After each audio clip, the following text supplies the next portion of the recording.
Assalamualaikum warahmatullahi wabarakatuh.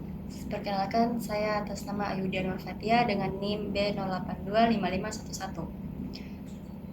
Saya ingin menjelaskan materi yang telah saya resume untuk memenuhi mata kuliah Botani Farmasi. Yang pertama ada materi anatomi tumbuhan, di mana anatomi tumbuhan adalah ilmu yang mempelajari tentang bentuk, struktur, dan ukuran tumbuhan yang tidak dapat dilihat oleh mata telanjang. Sebagai bagian dari botani, ilmu yang mempelajari tumbuhan, anatomi tumbuhan berfokus pada struktur atau bagian tubuh dan sistem yang membentuk tumbuhan. Lalu ada macam-macam jaringan, yaitu jaringan meristem, yang dimana sel-selnya aktif membelah, terdapat di ujung akar, ujung batang, dan kambium, berperan dalam pertumbuhan primer dan sekunder.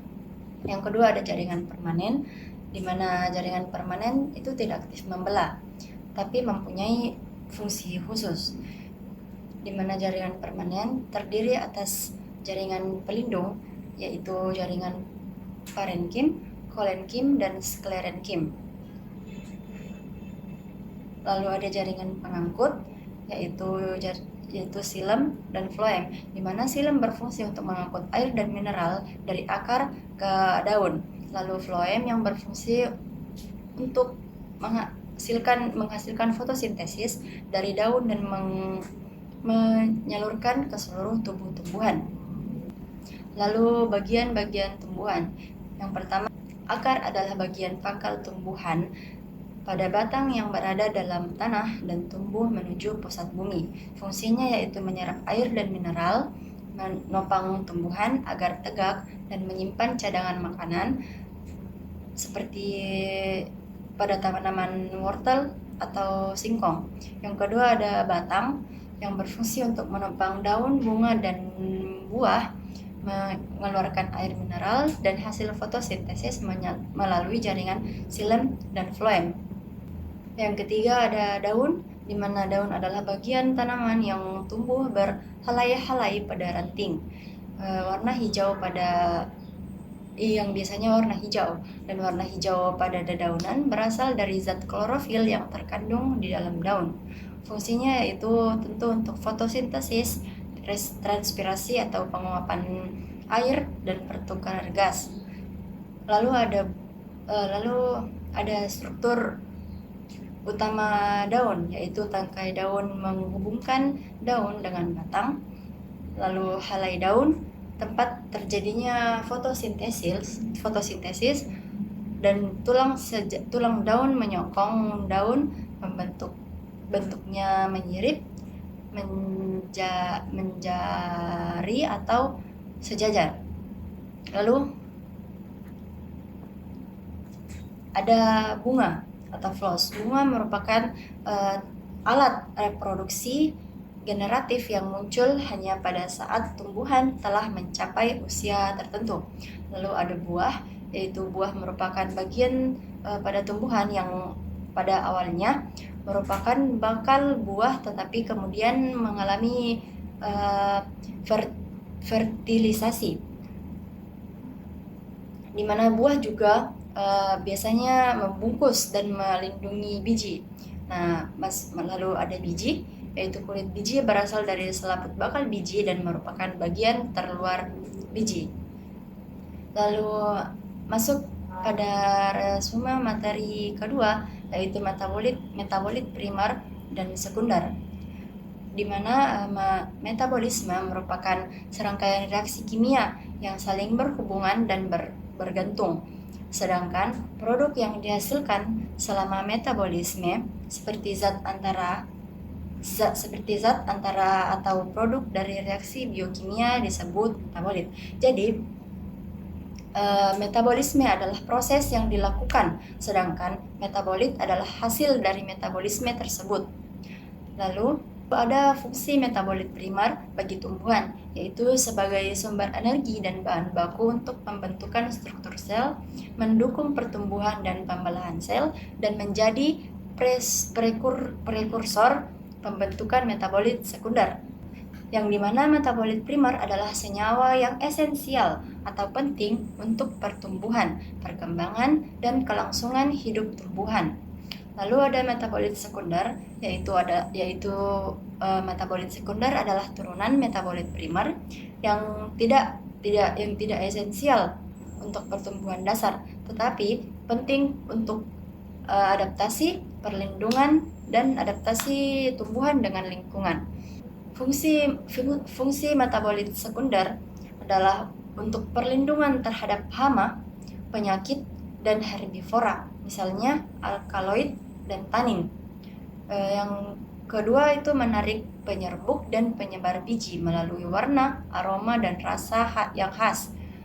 Lalu yang terakhir ada sebagai bahan obat, kosmetik, dan industri pangan bernilai ekonomi tinggi. Ciri-cirinya, yang pertama itu memiliki aroma atau bau yang khas, yang kedua warna cerah atau mencolok, yang ketiga rasa pedas, pahit, atau menyengat. Lalu masuk ke materi ketiga, yaitu tata nama, deskripsi, klasifikasi, identifikasi taksonomi tumbuhan, yang dimana taksonomi adalah ilmu yang mencakup tata nama, klasifikasi, dan identifikasi tumbuhan. Yang pertama ada identifikasi, yang dimana identifikasi adalah kegiatan menentukan atau menetapkan identitas suatu tumbuhan, menentukan namanya yang benar dan tempatnya yang tepat dalam sistem klasifikasi. Lalu ada deskripsi, yang dimana pencirian adalah uraian sifat-sifat serta ciri-ciri objek yang diberikan dalam bentuk pertelaan. Pertelaan atau deskripsi adalah pelukisan atau penggambaran dengan kata-kata tentang batasan, ruang lingkup, dan sifat-sifat suatu takson. Lalu ada tata nama, yang dimana tata nama adalah ilmu tentang cara pemberian nama suatu tumbuhan, baik yang berupa fosil maupun yang masih ada, dilengkapi dengan deskripsi. Lalu ada juga perbedaan tentang nama ilmiah dan nama biasa atau nama awam yang biasa kita kenal, yang dimana nama ilmiah itu diatur dalam KTT atau Kode Internasional Tata Nama Tumbuhan dan menggunakan bahasa Latin, berlaku internasional, dan kadang agak susah untuk dilafalkan.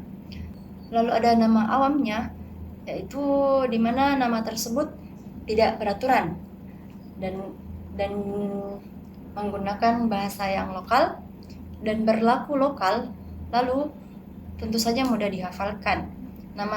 Namanya tidak jelas untuk kategori dan mempunyai takson yang sama. Ada juga aturan penulisan, yaitu pada teks dengan huruf tegak atau huruf Latin.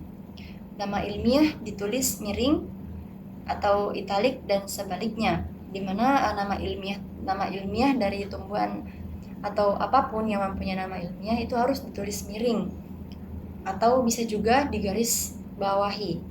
Lalu ada klasifikasi, yang dimana klasifikasi merupakan pengelompokan makhluk hidup berdasarkan kesamaan ciri-ciri morfologi, fisiologi, dan genetika mereka yang bertujuan untuk mempermudah identifikasi, perbandingan, dan pemahaman keragaman hayati. Ada pula macam-macam klasifikasi. Yang pertama klasifikasi sistem buatan, alami, dan filogenik, di mana sistem buatan atau ciri praktis seperti habitat atau kegunaan, dan sistem alami yang dimana ada kesamaan sifat morfologi secara alamiah, dan ada sistem filogenik yang hubungan kekerabatan evolusioner antar organisme. Lalu ada klasifikasi Carolus Linnaeus, yang dimana cara pemberian nama pada makhluk hidup dengan dua kata, yaitu kata pertama ada genus, kata kedua ada spesies, yang dimana ada langkah-langkahnya, yaitu mengamati ciri struktur tubuh luar dalam makhluk hidup dengan ciri yang sama dikelompokkan, lalu memberi istilah tertentu untuk setiap tingkatan berdasarkan sedikitnya persamaan ciri-ciri tersebut. Lalu yang ketiga ada sistem klasifikasi 3 kingdom, di mana 3 kingdom tersebut adalah fungi, plantae, dan animalia. Berdasarkan hasil penelitian bahwa fungi tidak dapat dikelompokkan ke dalam tumbuhan, yang dimana fungi tidak memiliki klorofil. Tubuh disusun oleh hifa, berkembang biak dengan spora atau sel reproduksi yang berkembang biak dengan menjadi individu baru. Yang keempat ada sistem klasifikasi 4 kingdom. 4 kingdom yaitu prokariota, fungi, plantae, dan animalia. Berdasarkan hasil penelitian bahwa struktur sel dalam makhluk hidup yang pertama itu tidak memiliki membran inti atau prokariotik. Yang kedua memiliki membran inti atau eukariotik. Yang kelima ada sistem klasifikasi 5 kingdom. Yang pertama ada Monera, organisme prokariotik, bakteri, dan ganggang biru. Yang kedua ada Protista, organisme bersel, satu protozoa dan alga. Yang ketiga ada fungi, organisme eukariotik, jamur, dan hamir. Yang keempat plantae, organisme eukariotik bersel banyak, dapat berfotosintesis, tumbuhan lumut, tumbuhan paku, dan tumbuhan biji. Lalu masuk ke materi fotosintesis, yaitu fotosintesis adalah proses di mana tumbuhan mengubah energi cahaya menjadi energi kimia dengan memanfaatkan karbon dioksida dan air untuk menghasilkan makanan atau glukosa dan oksigen. Manfaatnya untuk menghasilkan oksigen bagi makhluk hidup. Yang kedua ada transpirasi, ialah suatu proses kehilangan air dalam bentuk uap air dari permukaan daun ke udara secara penyejatan, yang dimana manfaatnya meningkatkan daya isap daun pada penyerapan udara. Lalu yang ketiga ada absorpsi, di mana absorpsi adalah proses penyerapan air dan zat hara mineral dari tanah oleh akar tumbuhan. Manfaatnya itu air digunakan untuk fotosintesis. Lalu yang keempat ada transportasi pada tumbuhan, yaitu proses perpindahan air mineral dan hasil fotosintesis dari suatu bagian ke bagian lain melalui jaringan pengangkut xilem dan floem. Manfaatnya yaitu mengedarkan air dan mineral dari akar ke daun untuk fotosintesis.